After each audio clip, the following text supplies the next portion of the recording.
So I'm going to pose some questions and let Pat answer. At some point, though, if you have questions, please let us know. I think Pat's agreed that you don't have to wait till the end if you have a question or comment, so feel free to do that.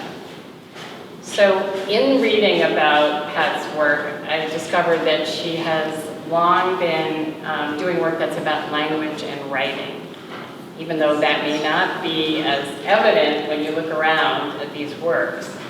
And in a recent statement, Pat wrote, "My compositional moves are driven by the rhythms of deciphering." And then you went on to say that you rework the arrangements until an easy read is unlikely. So could you please start off by talking about the role of legibility and deciphering and how you arrive at these works? Sure. That's a big question.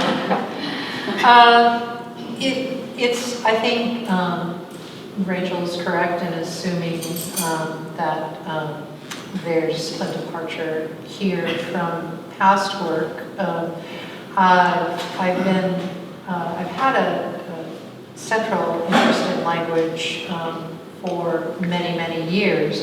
And earlier, I did a lot of work from found printed matter, sometimes newspapers, children's homework exercises, various things that were containers for language and had certain kinds of meaning.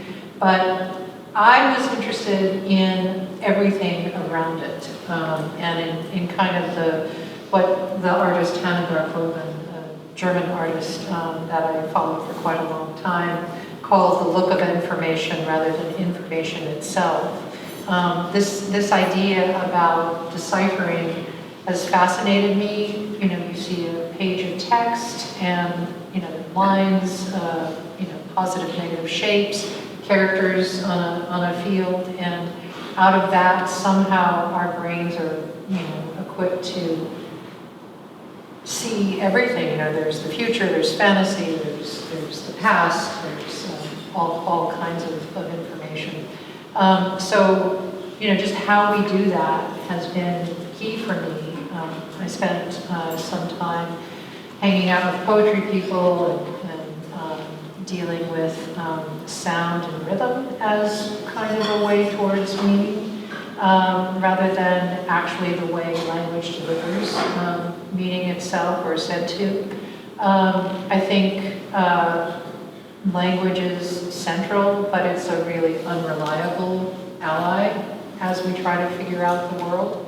So a lot of the ways in which my work has started is to take something that is a printed page, an advertisement, something that conveys information and excise the information in one way or another, and see what we have around it. So it's kind of the frame that I'm looking at.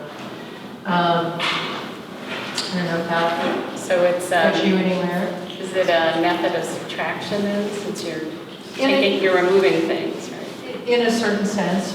In an earlier body of work that I showed at the gallery, I would pile up language, so it would be obliterated by addition, I guess you'd say. But that interest in language is always kind of central, even if it's been removed. So in a conversation we had last week, you talked about that your previous work was more conceptual in nature, and that this body of work represents a step in another direction, that it's been more intuitive. So can you talk about that shift and why you think that's happening, if you know?